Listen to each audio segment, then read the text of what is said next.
Nós já abordamos aqui no canal inúmeras vezes esse tema, gente. Eu quero que você fique até no final desse vídeo para você entender. Mas antes de tudo, eu quero pedir para você se inscrever aqui no canal, deixar aquele like, né? Compartilhar aí para seus amigos para que eles também tenham acesso a esse conteúdo, né, gente? Porque é uma dúvida que paira na cabeça de muitas pessoas, né? E infelizmente, né, o YouTube não sugere para as pessoas os vídeos antigos que a gente tem falando talvez sobre o mesmo assunto, né? Muitas pessoas até já devem estar até careca de saber, mas muitas das pessoas aqui do canal ainda não sabem, principalmente os novos inscritos, né, gente? Que é a possibilidade, né? Se é que existe a possibilidade de uma pessoa receber dois benefícios ao mesmo tempo do INSS. Sim, de fato existe. Mas como o canal aqui, gente, existe, eu diria que uns 50% dos meus inscritos hoje são beneficiários do BPC, o benefício da prestação continuada.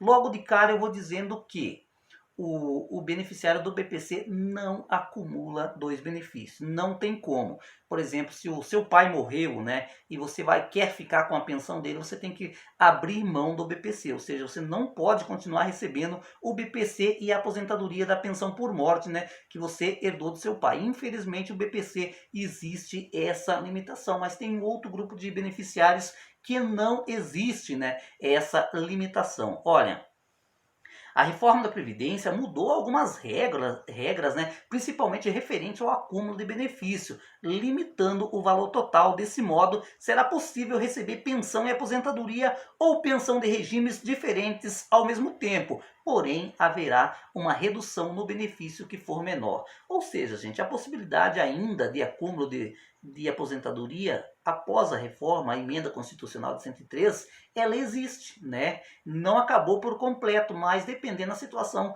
o valor desse benefício pode ser muito reduzido.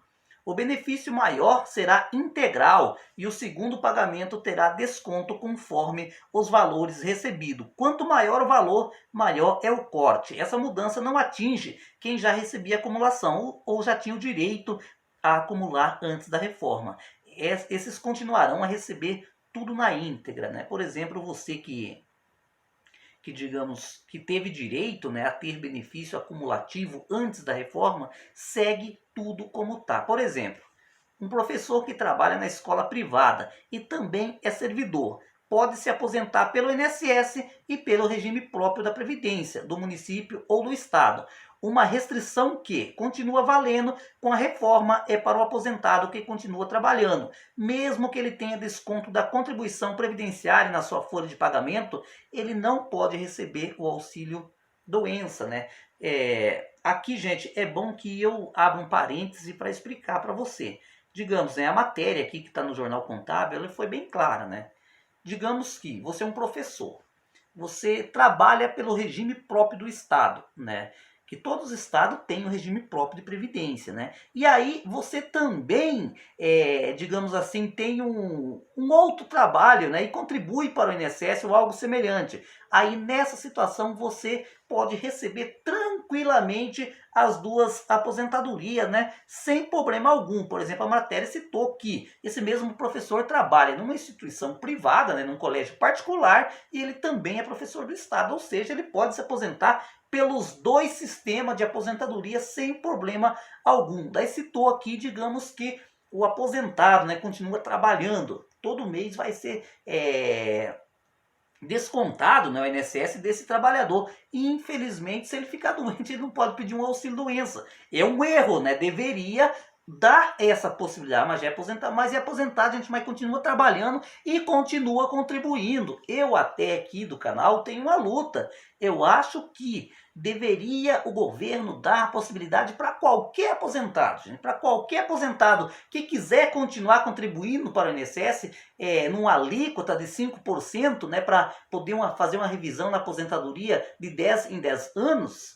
Eu apoio isso. Eu não sei como nunca passou pela cabeça de um parlamentar propor uma lei dessa. Gente, eu quero abrir um parênteses aqui para não confundir a cabeça de vocês. Eu tenho um sonho disso um dia ser aprovado no Congresso Nacional. Como é? Digamos que uma trabalhadora rural, ela se aposenta com 55 anos de idade ganhando um salário mínimo. Daí poderia a ela ter a condição de continuar contribuindo. Facultativo, gente. Facultativo quer dizer que não é obrigatório. A pessoa paga se quiser, né? Daí essa senhora fala assim, não, eu vou pagar. Né? Eu vou pagar como facultativo em cima de 5% do salário mínimo. Tá. Aí, gente, em 10 anos, a pessoa teria o direito de revisar esse benefício. O que poderia dizer? Seria o valor equivalente ao salário mínimo. Em 10 anos, é óbvio que não ia dobrar o benefício. Agora, é óbvio, se ela esperasse 15 anos, aí seria mais um salário para a aposentadoria dela. Mas eu proponho que seria 10 em 10 anos fazer uma revisão. Digamos que pagava 5% em cima do salário mínimo. Aos 65 anos, ela poderia revisar a aposentadoria. Digamos que de um salário mínimo que ela recebesse R$ 1.045, ela poderia começar a receber daqui a 10 anos R$ 1.600, R$ 1.700. É uma possibilidade que há de se pensar, gente, para estimular que as pessoas continuem a contribuir, né? Essa é uma ideia minha, não existe esse projeto de lei, é um sonho que eu tenho, né? Algumas ideias meio loucas que eu tenho na minha cabeça, mas enfim, que nenhum senador, que nenhum deputado comprou. Como vocês viram, ainda existe a possibilidade, agora voltando à matéria, né, de acúmulo de aposentadoria. Olha, gente, por exemplo, a pensão por morte, né? No caso da pensão por morte, o segurado receberá o valor integral do benefício que for mais vantajoso e uma parte do que for menor.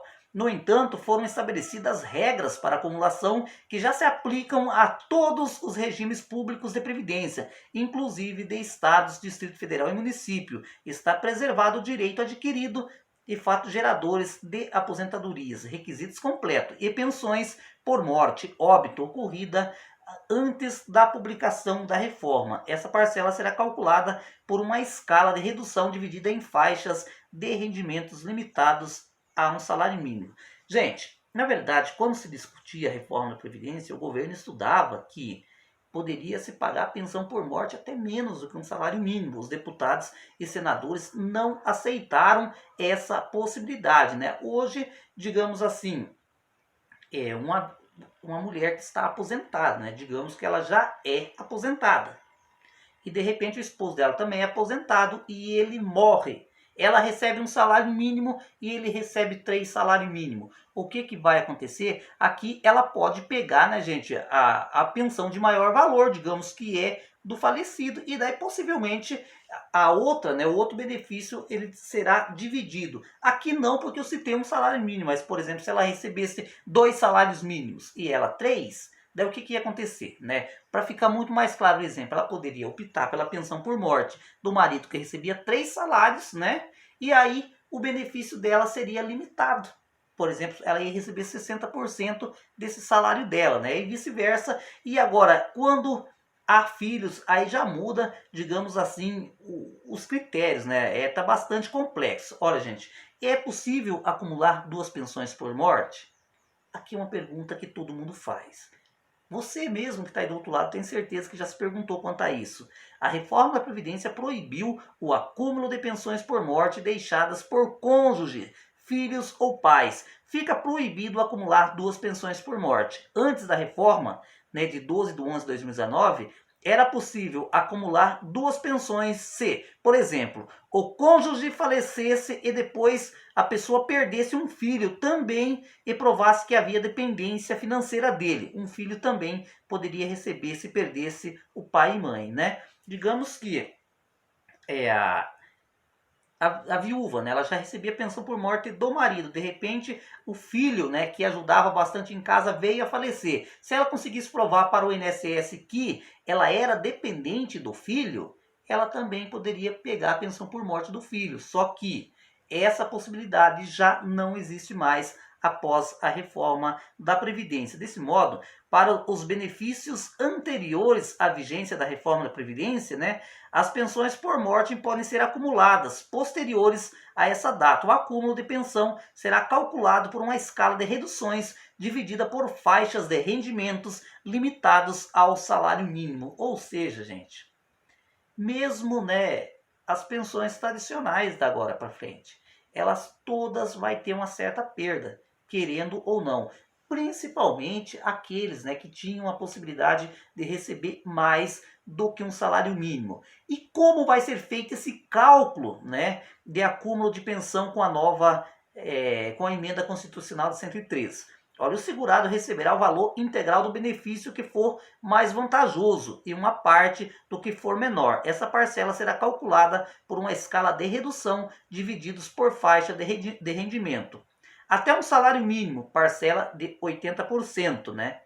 De 2 salários mínimos, parcela de 60%. De 2 a 3 salários mínimos, parcela de 40%. De 3 a 4 salários mínimos, parcela de 20%. Acima de 4 salários mínimos, parcela de 10%. Ou seja, gente, a pensão por morte ela mudou grandemente. Ainda existe a possibilidade de acúmulo, né? Como eu já falei para vocês, um professor que trabalha, né, por exemplo, morreu falecido, se pega o dele e vice-versa, mas, gente, a questão da pensão por morte é vantajosa, ela não é mais, né? A grande maioria das pessoas, a partir de agora, se, né, porventura precisar da pensão por morte, vão receber 60% do salário mais 10% para frente, né? Por filho, digamos assim, se tiver filho pequeno. E, infelizmente, a pensão por morte, a aposentadoria por incapacidade permanente foram os benefícios que mais foram prejudicados pela reforma da Previdência. Eu vou ficando por aqui, um abraço e até a próxima.